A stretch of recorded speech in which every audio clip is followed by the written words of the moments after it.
오늘 요한계시록 2장 1절부터 7절까지 말씀 통해서 사랑은 교회의 생명입니다 라는 제목으로 말씀 함께 나누겠습니다.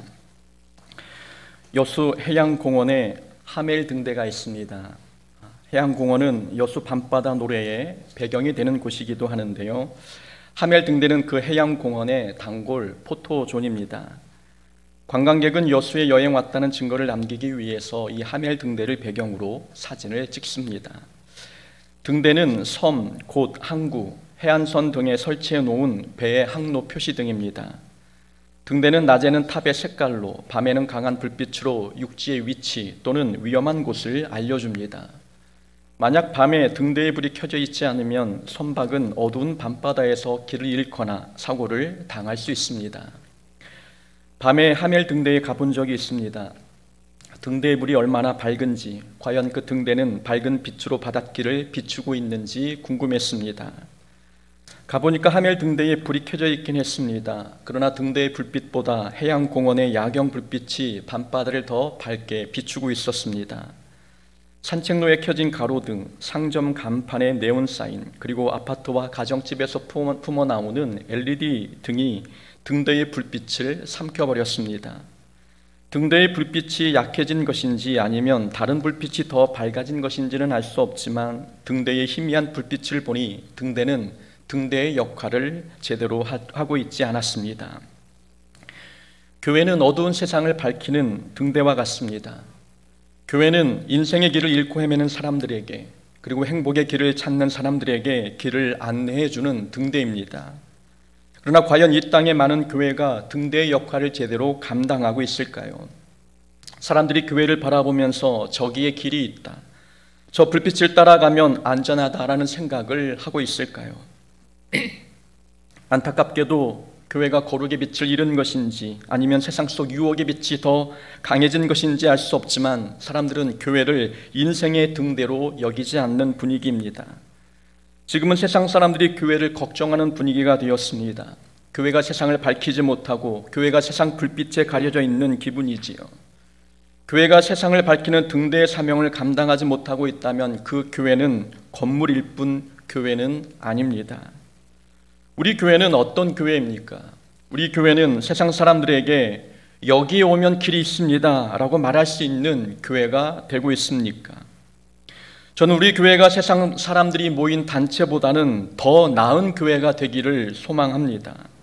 신앙생활 처음 하는 분들에게 좋은 교회, 중단했던 신앙생활을 다시 시작하는 분들에게 힘을 주는 교회, 그리고 귀농귀촌한 분들에게 안식을 주는 교회가 되기를 원하고 있습니다. 이게 우리 고흥소복교회가 성취해야 할 하나님의 뜻입니다. 이런 하나님의 뜻을 이루기 위해서 우리 교회는 인생의 길을 환히 비추는 그런 등대 역할을 감당하는 건강한 교회가 되어야 합니다. 그래서 앞으로 7주 동안 건강한 교회란 어떤 교회인지 요한계시록에 나온 7교회를 통해서 함께 살펴보고자 합니다. 요한계시록 2장과 3장에는 소아시아에 세워진 7교회에 관한 이야기가 나옵니다. 소아시아는 터키, 지금은 티르키예라는 이름으로 바뀌었지요. 지금의 티르키예 나라 부근이 그 당시 소아시아였습니다. 이 소아시아에는 에베소 교회, 서머나 교회, 버가모, 두아디라, 사데, 빌라델피아, 그리고 라오디게아 총 7교회 교회가 있었습니다. 예수님께서는 그 7교회에 각각 편지를 보내셨지요. 각 교회가 받은 편지에는 공통적인 형식이 있었습니다. 이 편지에는 편지를 받는 교회 이름이 나오고 편지를 보내시는 예수님의 형상이 교회마다 다르게 기록되어 있습니다. 그리고 교회를 향한 예수님의 칭찬과 책망이 언급되었고 마지막 부분에서는 교회의 문제를 해결하기 위한 말씀의 처방과 보상이 기록되어 있습니다. 어떤 면에서 이 7교회에 보낸 예수님의 편지는 그 교회의 성적표와 다를 바 없었습니다. 그 교회가 무엇을 잘하는지 또 어떤 문제가 있는지 예수님께서 교회를 관찰하신 후에 교회별로 성적표를 발송한 것입니다. 예수님께서 보내신 편지는 표면상 7교회에 보낸 예수님의 말씀이지요. 그러나 7이라는 숫자가 완전 수임을 고려해 볼 때에 이 7교회는 이 땅의 모든 교회와 성도들을 상징합니다. 그래서 예수님께서 7교회에 보낸 편지는 소아시아 교회만의 성적표가 아니라 우리 교회의 성적표일 수 있고 우리 개인 신앙에 대한 처방전일 수도 있습니다. 우리는 예수님의 이 편지를 살펴보면서 우리가 무엇을 고치고 시정해야 되는지 함께 교훈 삼고자 합니다. 예수님께서 제일 먼저 편지 보낸 교회는 에베소 교회였습니다. 에베소 교회는 바울이 3차 전도 여행 때 3년을 머물면서 말씀을 가르친 교회입니다. 에베소 지역은 로마 행정구역이자 소아시아의 수도였습니다. 에베소는 대도시인 만큼 상업과 교통의 요지였지요. 보통 도시가 크고 교통이 발달되어 있으면 타락의 요소도 함께 존재했습니다. 에베소 교회는 고대 7대 유물에 속하는 건물 2개가 존재했는데 하나는 대극장이었고 또 하나는 아데미 신전이었습니다. 웅장한 아데미 신전은 당시 에베소 지역의 우상 숭배가 얼마나 극에 달해 있는지를 단적으로 보여주고 있는 건물이었습니다. 에베소 교회는 이렇게 영적으로 타락한 지역에 세워졌습니다. 그런데 에베소 교회는 로마의 핍박과 우상 숭배의 유혹 속에서 흔들리지 않았습니다. 3절에 보니 에베소 교회는 핍박 속에서 믿음을 지켰고 2절 말씀 보니 교회는 악한 자들을 용납하지 않았습니다. 예수님 때문에 손해를 보면서도 신앙을 버리지 않았고 영적으로도 게으르지 않았습니다. 그 중에서 에베소 교회가 잘한 일은 교회에 숨어 들어온 이단을 찾아서 쫓아낸 일이었습니다.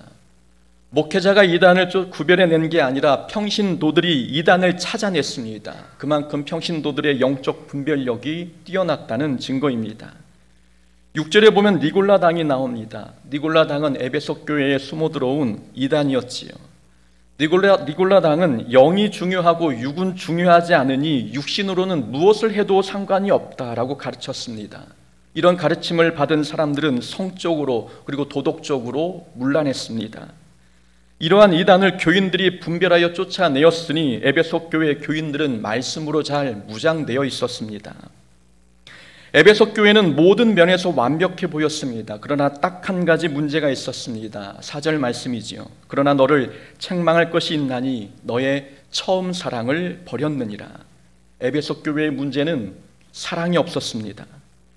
에베소 교회는 종교적 행위에 대해서는 거의 흠이 없었습니다. 예배 참여, 성실히 했고 헌금 생활과 전도 모든 면에서 칭찬들 만한 모습을 보여주었습니다. 그러나 교회에 사랑이 없었습니다. 우리는 이런 에베소 교회를 바라보면서 어떤 생각이 드십니까?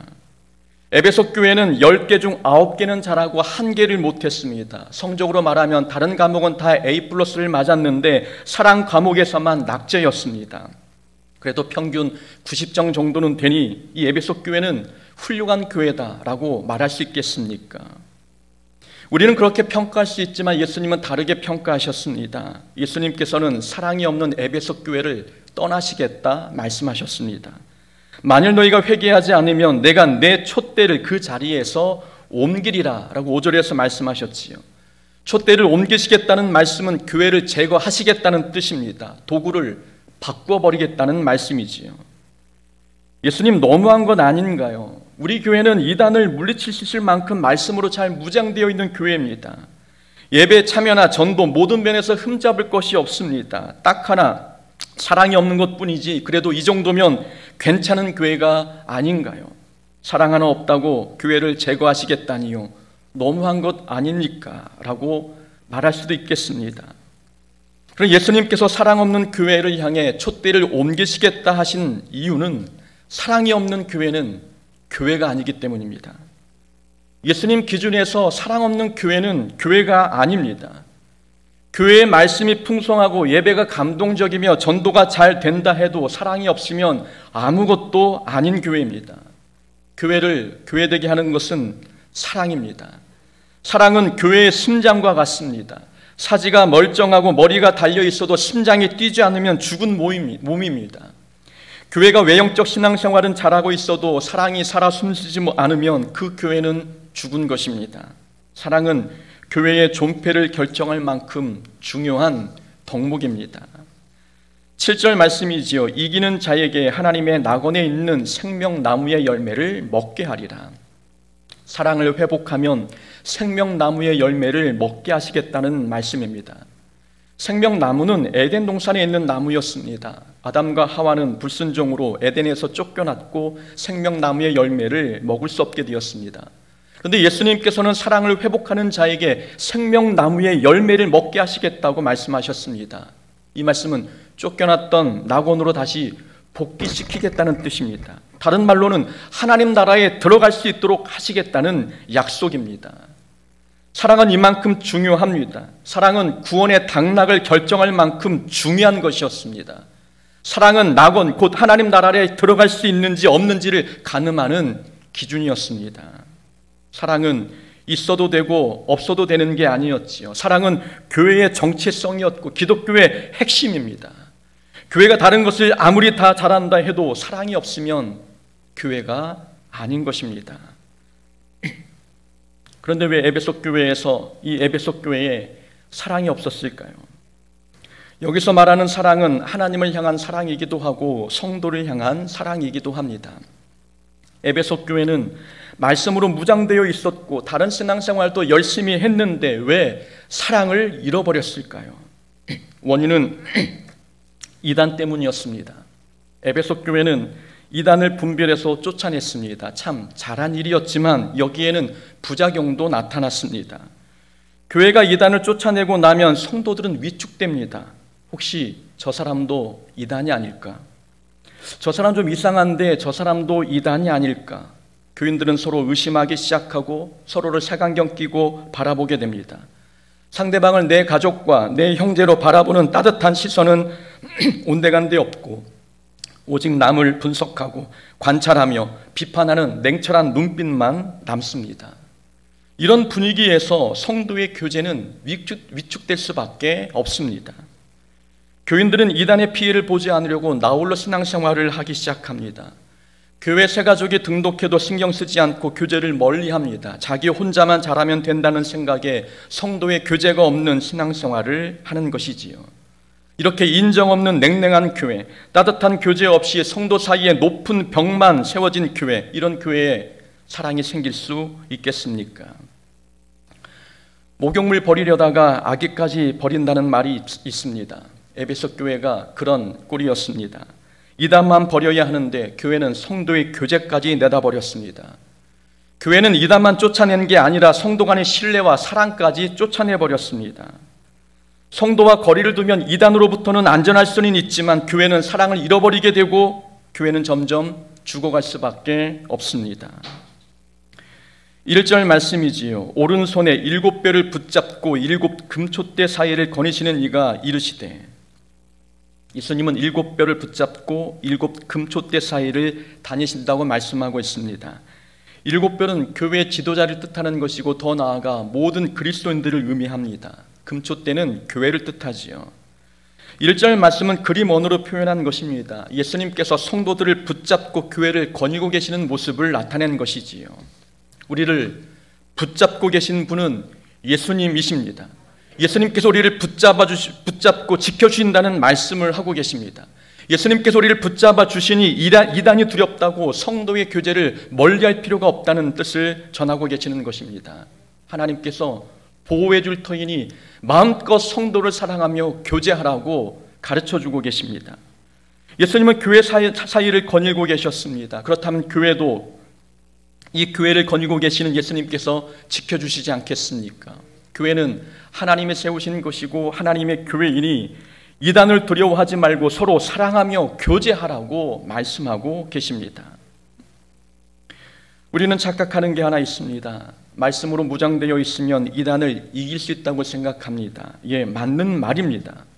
그러나 영적 전쟁을 승리로 이끄는 무기는 말씀 말고 또 있습니다. 바로 사랑이 또 하나의 무기입니다. 말씀이 공격 무기라면 사랑은 방어 무기입니다. 한 사람이면 패하겠거니와 두 사람이면 맞설 수 있나니 세 겹줄은 쉽게 끊어지지 아니하느니라. 높음이나 깊음이나 다른 어떤 피조물이라도 우리를 우리 주 그리스도 예수 안에 있는 하나님의 사랑에서 끊을 수 없느니라.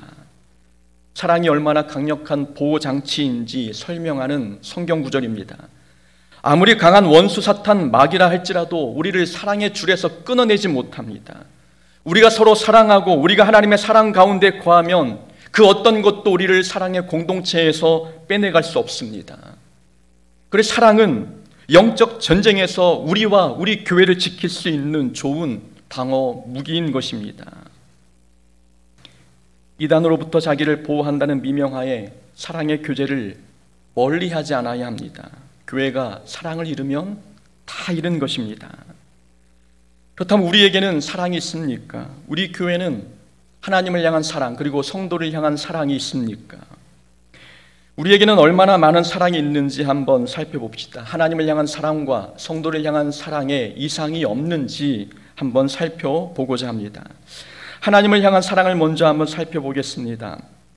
남녀간의 사랑을 빗대어서 우리가 하나님을 향한 사랑이 식었는지 아닌지를 함께 점검해 보겠습니다. 자, 남녀간의 사랑이 식으면 어떤 특징이 나타납니까? 첫 번째는 서로 연락하는 빈도수가 줄어듭니다. 사랑이 식으면 상대방이 우선순위에서 밀려납니다. 그래서 연락하는 빈도수가 줄어듭니다. 사랑이 뜨거울 때는 5분만 연락이 안 돼도 섭섭해집니다. 그러나 사랑이 변하면 필요한 일이 아니면 거의 연락하지 않습니다. 하나님을 향한 사랑이 식어도 연락이 줄어듭니다. 기도가 줄어든다는 말씀입니다. 기도는 하나님과의 사랑의 대화입니다. 하나님을 뜨겁게 사랑할 때는 필요한 게 없어도 우리는 기도했습니다. 그러나 하나님을 향한 사랑이 식어가면서 필요한 게 아니면, 급한 일이 아니면 기도하지 않습니다.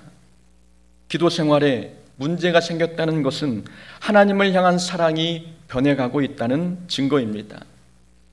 남녀 간의 사랑이 식으면 상대방에 대해서 궁금해하지 않습니다. 사랑에 빠졌을 때에는 상대방의 모든 것이 궁금합니다. 상대방이 무엇을 먹었고 무엇을 입었으며 어제는 무엇을 했는지 사랑에 충만할 때에는 다 알고 싶어 합니다. 어쩌다가 사랑하는 사람의 수첩이나 일기장을 손에 넣으면 밤을 새워서라도 그것을 정독합니다. 상대방에 대해서 더 알고 싶고 궁금하기 때문이지요. 하나님과 사랑에 빠지면 성경을 그렇게 읽습니다. 성경에는 하나님에 관한 모든 내용이 기록되어 있습니다. 하나님을 사랑하는 사람은 성경 읽는 게 행복합니다. 성경을 읽을수록 내가 사랑하는 하나님에 대하여 더 많이 알고 더 깊게 알아가기 때문입니다. 그러나 사랑이 식으면 성경을 멀리합니다. 하나님이 더 이상 궁금하지 않습니다. 하나님은 나를 위해서 무엇을 행하셨는지 알려고 하지 않습니다. 성경 읽는 것이 줄어들고 있다면 하나님을 향한 우리의 사랑도 줄어드는 것 아니겠습니까? 남녀 간의 사랑이 식으면 만나는 횟수가 줄어듭니다. 사랑이 식을 때 나타나는 가장 확실한 증거입니다. 만나는 횟수가 현격히 줄어듭니다. 하나님과의 사랑이 식으면 예배 참여가 줄어듭니다. 하나님과 첫사랑에 빠졌을 때를 기억해 보십시오. 하나님을 향한 사랑에 충만했을 때에는 토요일부터 주일이 기다려졌습니다. 토요일 밤만 되면 빨리 주일 아침에 다가오기를 소망했지요. 주일이 되면 아침에 일찍 일어나 들뜬 마음, 기대하는 마음으로 예배에 참여했습니다. 예배가 시작되기도 전부터 성령님이 어찌나 마음을 충동질하시는지 하나님을 향한 사랑에 충만했을 때에는 사도신경만 외워도 눈물이 나왔습니다. 그래서 사랑이 식으면 예배에 대한 관심이 줄어듭니다. 예배보다 더 중요한 것들의 마음을 빼앗겼기 때문에 예배에 대한 관심이 사라지게 되는 것이지요. 우리는 하나님을 향한 사랑을 잃어버렸습니까? 아니면 여전히 뜨거운 첫사랑을 품고 계십니까? 성도와의 사랑은 어떻습니까? 사람들은 서로 사랑하라고 하면 미워하지 않는 게 사랑이라고 생각합니다. 나는 미워하는 사람이 없으니 성도의 교제에 이상이 없다고 생각합니다. 그렇지 않습니다. 미워하는 사람이 없다고 해서 성도를 사랑하는 건 아닙니다. 우리가 교회에서 성도를 향한 사랑을 잃어버렸는지 잃어버리지 않았는지 확인하려면 두 가지 질문에 대답해야 합니다. 교회를 많이 다녀보고 성도를 많이 만나본 결과 성도님들 사이에 이 두 가지가 많이 부족함을 경험했습니다. 그래서 실제적이고 현실적인 질문 두 가지를 준비했습니다. 자, 우리는 교회 안에 절친이 있습니까? 가장 친한 친구가 교회에 있습니까? 그렇다면 그분은 성도를 향한 사랑을 잃어버리지 않은 것입니다. 그리스도인에게 가장 친한 친구는 자기가 다니는 교회 안에 있어야 합니다. 우리는 하나님 안에서 형제 자매라고 신앙 고백을 했습니다. 그렇다면 가장 친한 친구, 가장 편한 친구가 교회 안에 있어야 맞지 않습니까? 교회 안에는 친한 친구가 없고 교회 밖 직장이나 다른 동호회에 있다면 신앙생활에 사랑이 있다고 말할 수 있겠습니까? 저는 교회 밖에는 친한 사람이 없습니다. 제가 교회 밖에 친구를 만나러 다니지 않으니 제 자녀들은 제가 친구가 없는 왕따라고 생각합니다. 저는 믿지 않는 친구들도 주변에 많습니다. 그러나 제가 친구를 만나지 않는 이유 두 가지가 있습니다. 하나는 돈이 듭니다. 자녀 셋을 키우기 위해서 그 다음부터 친구를 끊었습니다. 자녀를 위해서, 교인을 위해서 쓰는 돈은 괜찮아도 세상 밖 친구들을 만나면서까지 돈을 쓴다는 것은 그것은 저에게는 어려운 일이었습니다. 또 하나는 대화가 안 됩니다. 교회 밖의 친구들과는 대화가 어색하지요. 대화거리도 많이 없고 가치관이 달라서 깊은 대화를 할 수가 없습니다. 그래서 저의 가장 친한 친구, 가장 친한 사람들은 교회 안에 있습니다.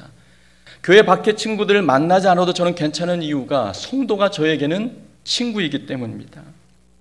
우리 교회 성도님들이 서로를 베스트 프렌드로 만들었다고 생각해 보십시오. 교회 가는 게 즐겁지 않겠습니까?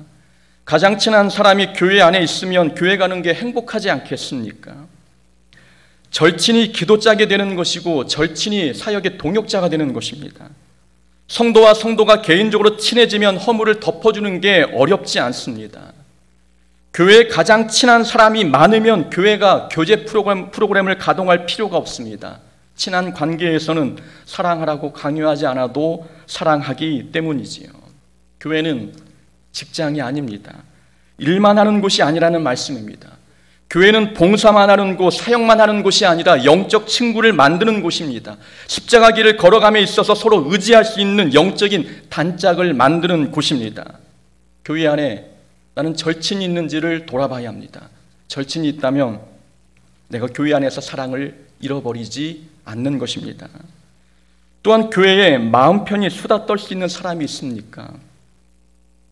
교회에 마음 편히 수다 떨 수 있는 사람이 있다면 사랑을 잃지 않은 것입니다. 목사님, 교회에서는 은혜로운 대화만 해야 되는 것 아닙니까? 성경 말씀만 나눠야 하는 것 아닌가요? 라고 말하는 사람이 있을 수 있습니다. 그렇게 말하는 분에게 한번 묻고 싶습니다. 그러면 우리 성도님들은, 우리 교인들은 누구와 놀고 누구와 농담하며 웃어야 합니까? 직장에서 화나게 한 상사에 대해서는 누구와 이야기하고 지난 명절 시댁에서 스트레스를 받은 건 누구와 나눠야 합니까? 교회에서는 말씀만 나눠야 한다면 일상의 삶은 누구와 나눌 수 있겠습니까? 교인을 놔두고 교회 밖의 사람과 더 깊게 일상을 나눈다면 신앙생활에 과연 사랑이 있다고 말할 수 있겠습니까? 성도의 교제를 잘하는 사람은 교회 안에 마음 편히 수다 떨 수 있는 사람이 있어야 합니다. 관계를 맺을 때 학자들은 수다의 중요성을 강조합니다. 그걸 농담 뜨개질이라고 부릅니다. 뜨개질은 두 실을 얽히고 설키게 짜서 촘촘한 장갑이나 스웨터를 만듭니다. 낱개로 풀어져 있던 실이 뜨개질 과정을 거치면 단단한 작품이 됩니다. 떨어지지 않는 거죠. 농담하거나 수다를 떠는 행위는 사람과의 관계를 촘촘하고 단단하게 만드는 뜨개질입니다. 내가 농담 한마디 하고 상대방이 농담 한마디 하면서 관계는 더 돈독해지고 친밀해집니다. 우리가 개인적으로 친밀해지려면 만나서 대화하고 수다 떨어야 합니다. 이게 성도의 사랑입니다. 집에 들어갔는데 가족이 필요한 말만 한다고 생각해 보십시오. 엄마는 밥 먹어라, 일어나라, 학교 가라 이런 말만 하고 아빠는 공부했니, 열심히 해라, 최선을 다해라 필요한 말만 한다고 생각해 보십시오. 아이들은 필요할 때만 엄마 아빠를 찾고 평소에는 자기 방에 들어가 문을 닫고 자기 일만 한다고 하면 이런 가정에 사랑이 가득하다고 느끼겠습니까? 가족이 친밀한 이유는 가족은 수다를 많이 떠는 사이이기 때문입니다. 아빠가 집에서 개다리 춤도 추고 엄마가 아이들 앞에서 방귀도 끼며 또 아이들은 엄마 아빠 앞에서 아무 이야기나 하니까 가족은 서로 친한 것입니다. 그런 관계가 돼야 충고도 먹히고 깊은 영적인 대화도 가능해집니다. 인간적으로 친해지지 않았는데 어찌 은혜로운 나눔이 가능합니까? 서로 친하지 않은데 어찌 깊은 영적 나눔이 가능하겠습니까? 그저 매뉴얼에 따라 형식적인 나눔은 가능해도 마음을 열고 깊은 대화는 사람이 친하지 않으면 불가능해지는 것입니다. 바울이 에베소 교인들에게 고별 설교를 마치자 성도들이 크게 울며 바울의 목을 안고 입을 맞추었습니다. 사도행전 20장에 나온 내용이지요. 목회자와 성도가 이런 관계가 되었다는 것은 사람과 사람으로 서로 친했다는 뜻입니다. 목사와 성도와의 관계가 아니라 서로 인간적으로 친한 관계가 되었기 때문에 헤어짐이 슬펐던 것입니다. 교회가 이런 관계가 된다면 사랑이 충만한 교회가 아니겠습니까? 그래서 저는 주일에 여러 프로그램을 돌리면서 성도님들을 바쁘게 만들려고 하지 않습니다. 주일 오후에는 성도님들끼리 만나서 대화하며 놀게 하고 싶은 마음이 큽니다.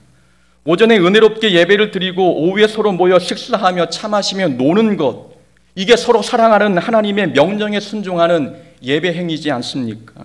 더 많이 놀고 더 많이 대화하며 더 친해지는 게 삶의 신앙인 것입니다. 그래서 교회 안에 마음 편히 수다 떨 사람이 있다면 우리는 사랑을 잃지 않은 것입니다. 예수님께서는 에베소 교회에 충고하셨습니다. 그러므로 어디서 떨어졌는지를 생각하고 회개하여 처음 행위를 가지라. 사랑을 찾으라는 겁니다. 사랑을 어딘가에 떨어뜨렸다는 것입니다. 재미있는 표현이지 않습니까? 교인들은 마치 물건을 잃어버리듯 사랑을 떨어뜨렸습니다. 1절 말씀입니다. 예수님은 7뼈를 붙잡고 7 금촛대 사이를 다니시는 분이시라고 기록되어 있습니다. 예수님께서 교회 사이를 걸어 다니시다가 바닥에 무엇인가 떨어져 있는 것들을 발견했습니다. 그것은 성도들이 버린 하나님을 향한 사랑이었고 성도를 향한 사랑이었습니다. 재밌는 것은 사랑을 잃어버린 장소가 교회였습니다. 세상에서 사랑을 잃어버린 게 아니라 교회 안에서 교인을 만나면서 봉사하면서 사랑을 잃어버렸습니다. 예수님은 주방에서 누군가 버린 사랑을 발견하셨습니다. 어떤 집사님이 나만 혼자 일하는 것 같다며 불평하면서 버린 사랑이었습니다. 예수님은 화장실에서도 버려진 사랑을 발견하셨습니다. 열심히 청소했는데 아무도 칭찬해주는 사람이 없자 어느 분이 홧김에 버린 사랑이었습니다. 예배당 의자 사이사이마다 버려진 수많은 사랑도 발견하셨습니다. 말 한마디에 상처받아 버린 사랑, 목사 설교가 마음에 들지 않아 버린 사랑들로 교회 안은 가득했습니다. 교회는 사랑을 얻어가야 하는 곳인데 교회에 와서 오히려 사랑을 잃어버렸으니 이 교회가 과연 살아있는 교회라고 예수님께서 평가하시겠습니까?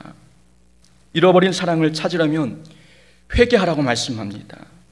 회개하라는 예수님의 말씀을 묵상해 보면 예수님은 나보고 회개하랍니다. 사랑을 잃어버리는 것이 상대방의 책임 때문이라고 생각했는데 예수님이 보실 때에는 나의 문제였습니다. 그러니 회개하여 처음 행위를 회복하라고 말씀합니다. 다른 사람 때문에 성도의 교제를 멀리했다고 생각했는데 그것은 상대방의 문제가 아니라 나의 문제였습니다. 그래서 주님은 나에게 회개하라고 말씀하십니다. 우리가 회개하지 아니하면 교회는 사랑이 회복될 수 없습니다. 다른 사람을 회개시킬 게 아니라 내가 회개해야 되는 것입니다. 우리 교회는 사랑을 채워가는 곳이 되기를 소망합니다. 세상에서 상처받은 영혼이 우리 교회에서 사랑을 다시 충전해 갈 수 있는 그런 따뜻한 교회가 되기를 원합니다. 그런 교회가 될 때에 예수님께서는 우리 교회를 보시고 칭찬만 하시지 않겠습니까? 바라건대 우리 교회에 사랑이 충만하고 우리 신앙생활에 성도의 교제가 충만하기를 원합니다. 그런 교회 되기를, 그런 신앙생활 되기를 주의 이름으로 축원합니다. 아멘.